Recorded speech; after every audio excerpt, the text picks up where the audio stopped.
All right, so our site's looking pretty sweet. We have our profile, we have a little picture slideshow, we got our bio, we got our Twitter feed, we have our class expectations. From our checklist, looks like we're doing all right. Let me mark off Twitter feed. Okay, the last thing we're going to go over is Remind. Now, Remind is a lot like Twitter. The problem with Twitter is that it's open to the whole world. You can select, certain. You can make it private, but then it takes a lot of the functionality away, and then to set up classes, kids have to do a little computer programming, a little hashtagging, and a lot of searching, stuff like that. Remind has been set up so teachers could communicate with students and parents via their cell phones. It can send parents text reminders. It can send them emails. I think you can send them emails. I'll double check on that. But it's kind of set up as a closed system, whereas Twitter is really set up more for the world. Remind is set up for more of a closed. But what we're going to do is we're going to use this closed system, and pretty much exactly like what we did here, we're going to feed our reminders to our website. Now, so we're going to add another section here.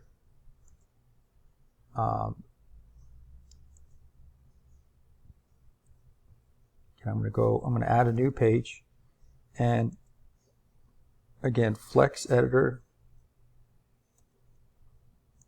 is really the one that I use the most. Iron Man's reminders. Now, if you set up a Google account, I'm telling you it's going to help you a lot. If you want to learn how to do a screencast like this, which takes minutes, it's great for substitute teachers to be able to screencast something. I was a math teacher, still am, to just show them the procedures, have 5-10 minutes of talking, and the students are off and running. It gets your students kind of aware that you're still there, still watching. But setting up a Google account, you'll need that for YouTube, you'll need that for Remind, for Twitter to make it easier. If you have one Google account and you hook all these things to that account, it makes life a lot easier because you can often sign in just with your Google account. All right, so Iron Man's reminders is going to be there. Now I need to set up a remind.com account. So I'm just going to go to remind.com.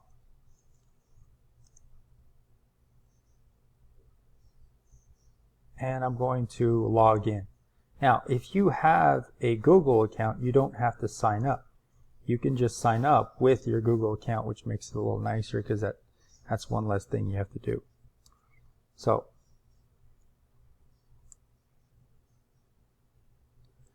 I'm signed up already. I have a class called Algebra because I'm teaching an algebra class this year. But I'm going to go ahead and create another class. And this is going to be Iron Man's class. So again, this is just a dummy class. I will not be messaging people 13 years or older. I won't be messaging anyone. I'm using this just for my website. Now, if you want kids to get a code to text, they just simply text a code. They basically text this code to a certain number, and they'll get instantly your messages that you feed to the website. Cool thing about Remind is you can go back and forth with students and parents. You can text them, they can text you, but they will not see your phone number, which is good. So it's a kind of private text. All right, I'm going to just skip all of this. And now I have a class named Iron Man. Now, I haven't sent any messages. I haven't done anything. But what I'm going to do is I'm going to get, like I did before, the code to embed in my website. Those of you who have used Remind before, they've kind of changed the setup a little bit, made it a little harder, I think. There's a little person down here in the lower left-hand corner. If you click that and you click on Account, it's going to go to something that looks like this. Now, I have something here called Widgets, and I can select which class I want to do the widget. So I'm going to select this right here.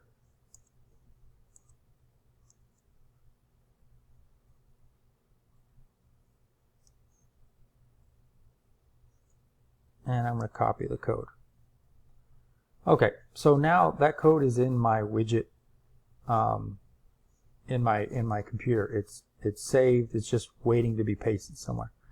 So I'm going to go to Iron Man's reminders, and you did this before with Twitter. You're going to go down to the bottom to the HTML,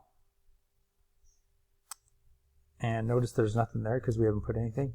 I'm going to put the code right there.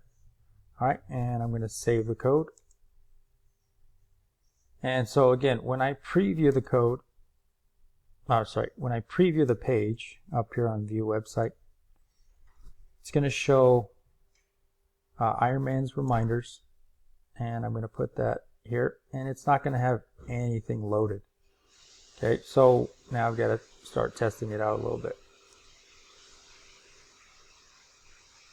Okay, so I'm going to go back to my account here, and I'll go to Iron Man. My first message is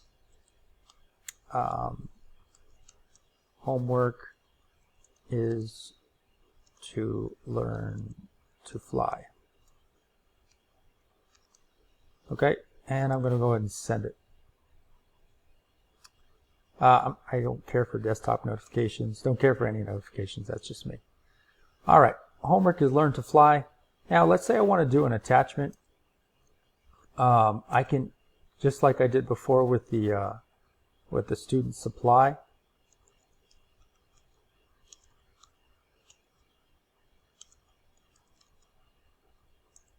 I can actually go and I can attach my student supply list, which is not here. And so this makes it really easy because Twitter is not as friendly when it comes to attaching stuff.